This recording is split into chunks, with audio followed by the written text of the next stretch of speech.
Welcome to Swizzle Chill TV. I'm your host, Bryce Shemer, here at Denizens Brewing in Silver Spring, Maryland. We're here to discover the best food, drink, and lifestyle in the DC area.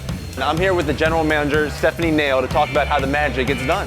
When you sell the beer in Kansas, I've seen it at certain stores around the area. Is it just around the Silver Spring area, or are we expanding away from, expand? From here, yeah. So you will find us more in this immediate area, Montgomery County and some of the surrounding counties. We do also sell to DC, so you're going to find us in some stores and bars there, as well as Northern Virginia.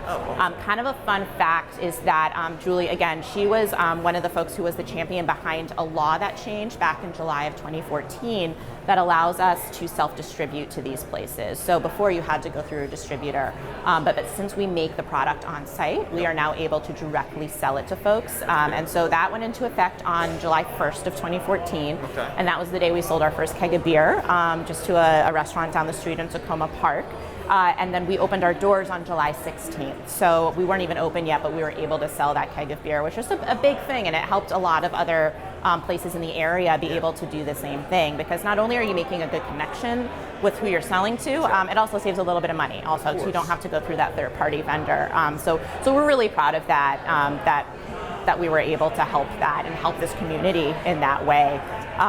Just to give you a little background too, I know it's a little bit post-haste, but Julie and then her partner Emily Bruno, they're two of the owners, and then Emily's brother-in-law Jeff Ramirez, he is the head brewer here. So the three of them, it really is kind of a family operation. They really built this from the ground up, and they've been championing for, craft beer in general, especially local craft beer, ever since, and it's a great team. That's fantastic. That's fantastic. That's awesome. Now, when did they all start? Like, when did they come up with the idea, like, hey, we're going to start making this brewery? Yeah, Julie can tell you a little bit more about that. It was the story that I have. It was over Thanksgiving or Christmas dinner. I can't remember because they're all family, so they were all together, and it was kind of this idea got thrown out because Jeff was already brewing at the time. I think he was at that moment still in Pennsylvania, but so that was his background. But Julie comes from a background where she's done law. Emily was in the government for a bit. They actually met up in Boston, and so they're like in a political venture that they did. So it really just came about, and it was kind of like, hey, what would you think of this? Because they wanted to get out, especially Emily and Julie, of the 9 to 5, the daily grind.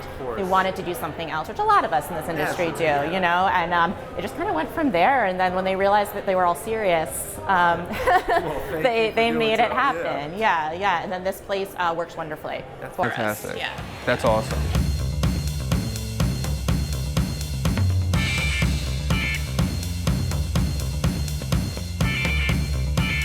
So I'm Julie Verratti. I'm one of the co-founders of Denizens Brewing Company. How did you get started with all this, and what was the vision behind it all? Jeff is actually our brother-in-law, and Emily and I are married to each other. And so we were at the Ramirez's house doing Christmas dinner with all of our families, and we floated the idea to him to open a brewery in Silver Spring. So I was born and raised in Silver Spring. Emily and I live here now as adults and have sort of started our adult life here together. We both really love beer, love our local community.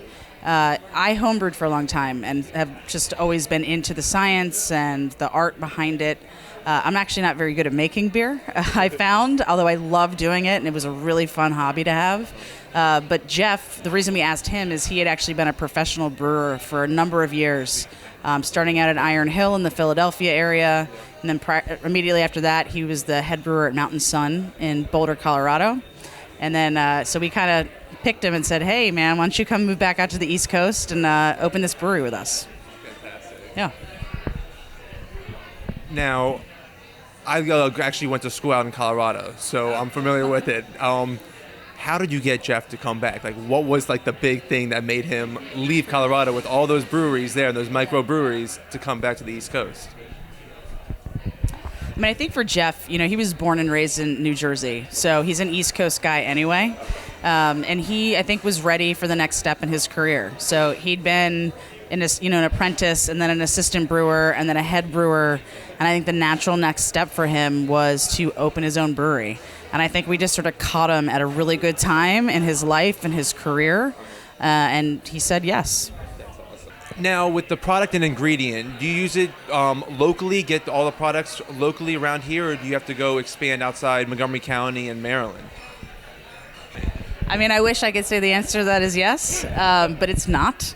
You know, when you're making beer on a commercial level, raw materials and suppliers are really important, especially in terms of the consistency. And for us, because we have flagship beers that we make, you can't really be changing the recipe all the time because you want the beer to taste the same way every time. So you got to find your malt supplier, find your hop supplier, and know that you're going to have access to all those raw materials consistently. And so because of that, actually a lot of our raw materials don't come from Maryland and don't come locally. Unfortunately, we try to support local businesses as much as we possibly can in terms of vendors. And so we have wine and mead, and sometimes we have cider as well. And all of those are made locally in Maryland. So we do that. Any type of vendor we need, whether it's, printing paper to packaging, we use Maryland businesses because we find it's really important to support our local businesses. And because at the end of the day, it's all of us are going to benefit from that because we're helping our local economy. Yeah. Now, what did you do before all of this, before you started this brewery? I did a lot of things, actually. My career trajectory was a little bit weird to get to where I am now. So right out of college, I actually worked as a political organizer doing work on protecting marriage equality in the state of Massachusetts. Did a lot of work on the environment in New York City. I did a lot of work on human rights in general and being a fundraiser for political issues. And then after that, I actually went to law school. And after I finished law school, I worked as a presidential management fellow and senior advisor at the Small Business Administration.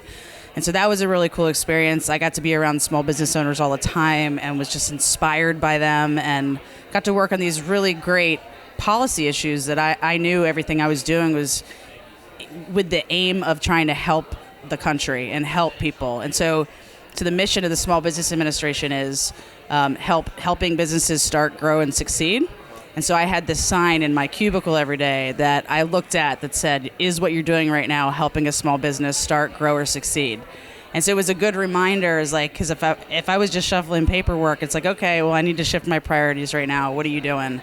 But being there really, I think, coupled with my love of beer and love of my community and, knowing Jeff and Emily and their willingness as well, really, I think, launched the idea to want to open a business like this that's as community focused as we are. And it's a fun business to be in because when you own a brewery and you operate a brewery, you're talking about running a manufacturing company. You're talking about running a wholesale distribution company. You're talking about a retail hospitality, a restaurant. There's all these dynamic things that are happening, and it's interesting every single day. We're bringing dozens of updates in video and audio format throughout the year to keep you informed and help you be prepared for what's coming next. Tune in to Eatery Pulse TV and subscribe to Restaurant C-Suite magazine. Till next time, I'm Bryce Shemer. Take care.